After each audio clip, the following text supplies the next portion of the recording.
Hello students.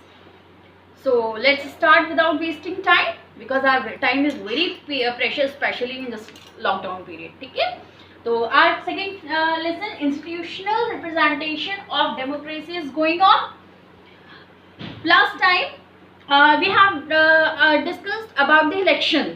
ठीक है, elections क्या होता है? इलेक्शन वो होते हैं जिसमें हम अपना ओन रिप्रेजेंटेटिव चूज करते हैं. ठीक है, today we will learn about the election commission. Now look student, what is election commission? Election commission क्या होता है? Children, it is an independent and permanent constitutional body. ये बिल्कुल इंडिपेंडेंट, मतलब इस पे किसी का भी कोई रूल नहीं होता है. Just an independent and permanent constitutional body and it supervises the entire election process in the country. Supervises means देख रेख करना, जो भी पूरा इलेक्शन का प्रोसेस होता है from the very starting till the last. Elections declare करना, इलेक्शंस कहाँ इलेक्शंस किस जगह पे होंगे या क्या स्ट्रक्चर होगा उसका, ये सारा जो प्रोसेस होता है, ओवरऑल जो प्रोसेस होता है इलेक्शन का, वो कौन करता है? इलेक्शन कमीशन करता है. It is situated in new Delhi. Clear? So this is the short description of election commission. Now children, look, appointment and tenure of election commission. देखिए, president appoints the chief election commissioner और election commissioner. हमारा जो election commissioner के chief election commissioner और election commissioner होते हैं, they are appointed by president और its tenure is of 6 years. इसका जो टर्म होता है, जैसे हमारे प्रेसिडेंट का टर्म होता है 5 years का. मैं president after the 5 years elections of prime minister और elections for prime minister and president will again happen. Same as election commissioner का जो हमारा टेन्योर होता है, टर्म होता है, दैट इज ऑफ 6 years और या फिर up to the age of 65 years. They can work up to the age of 65 years. उनका टेन्योर 6 years का होता है, बट अगर उनकी एज 65 years तक की हो गई और उनका टाइम अभी 6 years नहीं होता है, तो they will stop at the age of 65 years. So this is the appointment and tenure of election commission. Children, अब हम बात करते हैं पावर ऑफ इलेक्शन कमीशन. अब इलेक्शन कमीशन की क्या क्या पावर होती है? Now look, very first that it declares the election. It declares the election date. It also declares the date of nomination. ठीक है? It also gives the tickets to the candidates. It supervises the election process. जितना भी process होता है वो supervise करते हैं. मैंने आपको बताया. Give time for campaigning. Campaigning means convincing. आपने नोटिस किया होगा कि जब इलेक्शन पीरियड होता है, इलेक्शन के टाइम पर सो मैनी कैंडिडेट्स जो नॉमिनेट हुए होते हैं या जो इलेक्शंस में अपने आप को प्रूव करना चाहते हैं, वो आपके घर पर आते होंगे अपने आप को आप के पेरेंट्स को कन्विंस करने के लिए to give them votes. So this is give time for campaigning. Conduct elections को कंडक्ट कराना, ये भी इलेक्शन कमीशन का वर्क होता है. Settle election disputes. What's the meaning of disputes? Fight, लड़ाइयाँ, झगड़े. इलेक्शन के दौरान बहुत सारे झगड़े होते हैं पार्टीज में, पॉलिटिकल पार्टीज में होते हैं, कैंडिडेट्स के बीच में होते हैं. तो उन सारे डिस्प्यूट्स को सेटल कराना, उनको सॉर्ट आउट करना, this is also the work of election commission. And at last the declare of election results. पूरा प्रोसेस होने के बाद, इलेक्शंस को अच्छे से कंडक्ट कराने के बाद जो लास्ट होता है इलेक्शंस का रिजल्ट, उसको डिक्लेयर करने की रिस्पॉन्सिबिलिटी भी हमारे इलेक्शन कमीशन के पास होती है. तो these are the powers of election commission. Next point is functions of election commission. Children, first is preparation of electoral rolls. In this preparation of electoral rolls में क्या होता है? All the registered person. Electoral rolls have names of all the registered persons which are eligible to give the vote.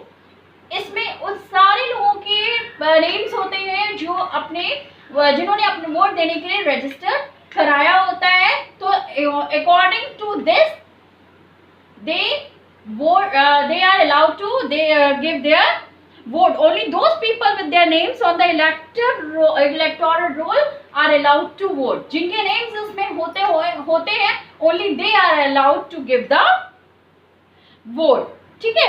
The electoral roll is normally revised every year. Her year पे इस electoral roll को revise किया जाता है, because suppose आज इस year में वो इलेक्शन हुआ, ये तो पर्सन 17 ईयर्स का है, he is not eligible to give the vote. But next year कोई इलेक्शन होता है तो he will become 18 years, and at the age of 18 years a person is eligible to give the vote. तो इस electoral roll की जो list होती है that is revised every year. Next is photo identity card.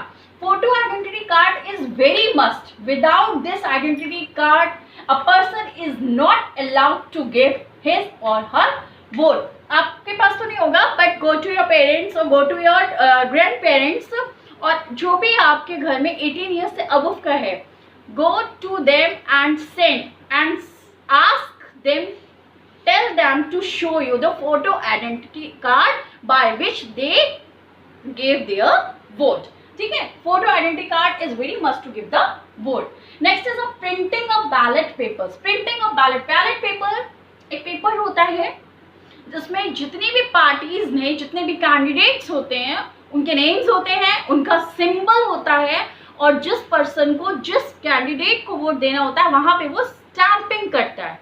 ठीक है. और अपने बैलेट पेपर को फोल्ड करके बॉक्स में, एक सीक्रेट बॉक्स होता है, उसमें डाल देता है. This process is totally secret. But nowadays nobody is using ballot paper. हम एक computerized EVM मशीन यूज करते हैं जिसके थ्रू वोटिंग होती है.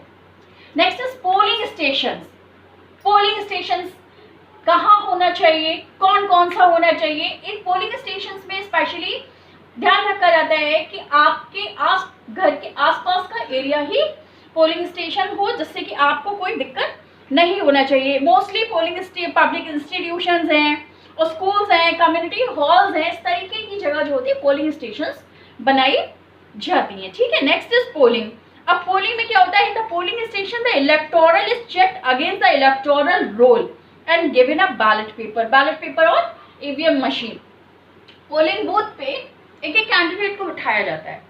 That candidate will check your ID card. Then ID card will be masked to the electoral list which they already have. Then only that person is allowed to give the vote. ठीक है. So these are the following functions of election commission.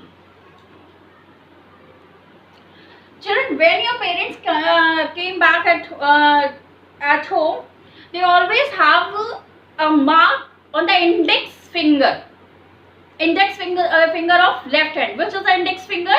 Now finger next to the thumb. Index finger पे inedible ink का mark होता है. That mark is the proof that person has given the vote. वो ink वहाँ पे उसको तब लगाई जाती है जब उसने अपना वोट दे दिया होता है, जिससे कि ये प्रूव होता है कि that person has given the vote, and अब वो उसने अपना एक बार वोट दे दिया तो he or she is not allowed to give his or her vote again. Clear?